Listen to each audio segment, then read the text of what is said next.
What's happening, YouTube? It's Simon 466 Cards, and today we're going to talk about a guy who's going to jail and why that is really impactful to the sports cards hobby.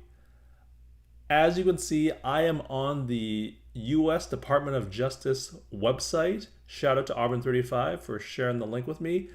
And it talks about a guy named Greg Lindberg who owned a bunch of insurance companies and basically committed fraud and laundered money through those companies to the tune of over $125 million that he took for himself out of these companies. And I'm not getting into the nitty gritty details about what exactly he did, but basically he did some stuff and he's pled guilty. And if you're wondering why we care about a guy named Greg Lindberg, and if you haven't watched some of my previous videos about Greg, let me give you a quick summary. This is Greg's Wikipedia page. As you can see, he is the founder of a company called Global Growth, which is a conglomerate private equity firm. And at Global Growth, you can see here, I'm on the website, they do collectibles and alternative assets, and that means they own Beckett. So Greg is going to prison. Greg is the founder of the company and the owner of the company that owns Beckett. And so that's why this is very relevant to the hobby, because our friend Greg here has done this with his insurance companies, and as a result of that, the insurance companies controlled by Lindberg were placed into rehabilitation or liquidation, i.e., they went bankrupt. And in one of my previous videos, I talked about a couple of lawsuits that were filed against Beckett that alleged, and you can see here, hopefully this you're able to see this, Beckett was given a $100 million loan, and basically Greg took all the money, is the gist of this lawsuit filed by a former executive at Beckett. And the items that were used as collateral for this $100 million loan to Beckett was all of Beckett and Beckett Holdings' assets.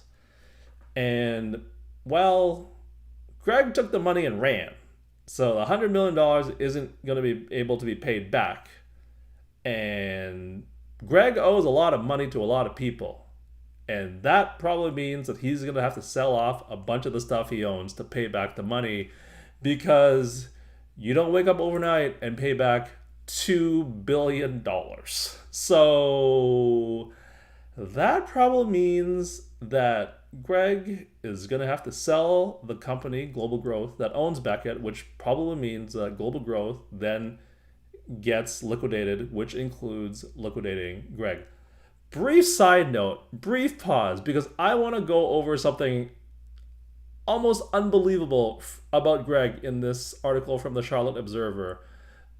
If we scroll down to the very, very bottom here, it says that Greg has been busy. He is looking to work in Tampa to make childcare arrangements for 8 children who are under the age of 7. Let me repeat that. He has 8 kids who are all under the age of 7. He is the sole parent providing care for the children. His partner does not have a U.S. visa and lives in Spain. So Greg here is supposedly taking care of 8 kids under the age of 7. I have a lot of unanswered questions about how that came to be. How many twins or triplets were involved? Like, just so many questions. So many questions. But that's neither here nor there. Let's get back to the video here. Sorry, when I read that, I had to read it 3 times to make sure I was reading it properly.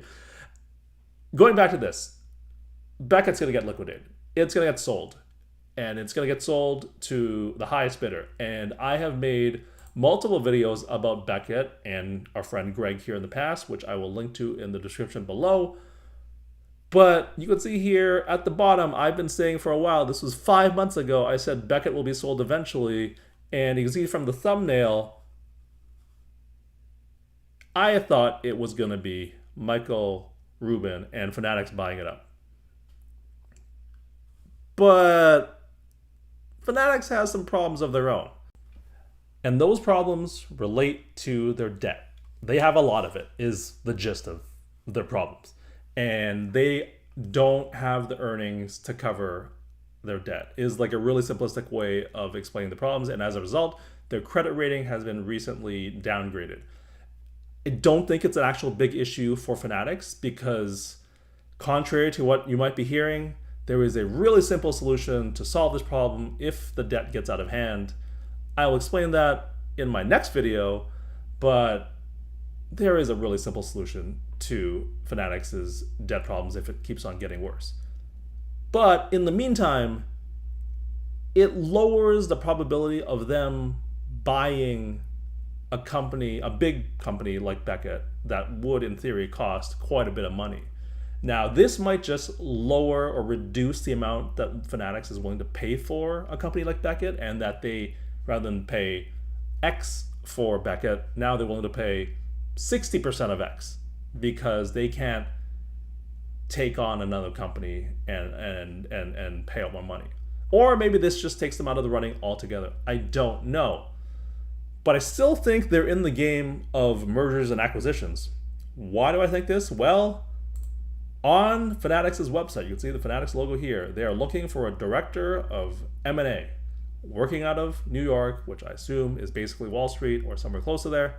And you can see here, this job was posted October 29th, 2024, with a salary of $200K to $275K, which is, I believe, more or less the amount you should be paying for an M&A role in New York. And so, well, they posted this role less than 3 weeks ago for a job in mergers and acquisitions, which suggests to me they're not quite done. Whether or not that means they are still in the business or in the hunt for a company like Beckett that would fit quite well into their collectibles portfolios, which you can see is here.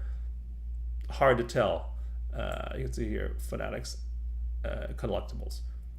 But this does definitely reduce the probability of Fanatics taking over because of their debt issues. And so the only other company that I could think of that could possibly buy out Beckett is CGC, because I don't see Collectors, which owns both PSA and SGC, buying Beckett. They already have two good brands. They don't need a third one. And I'll explain, I have a video coming out in about 2.5, maybe 3 weeks, that explains Collectors and Nat Turner's and their whole strategy around why they bought SGC. That's coming out in 3 weeks or so. So stay tuned to that one as well. Like and subscribe if you haven't already to this channel. But yeah, I think CGC is really the only other remaining option left if it's not Fanatics, because there's not a lot of options in the hobby. Now, it might just get bought out. Beckett might just get bought out by another private equity firm like Global Growth, and hopefully it's not run by a felon or someone who likes to do crime. But there's not a lot of other options out there that I can think of. So if you have some good ideas of who might buy Beckett, throw them in the comments section down below. I'm down to maybe Fanatics, CGC, or another hedge fund private equity firm. And that's about all I got. I don't have much else. Anyways, that's the video.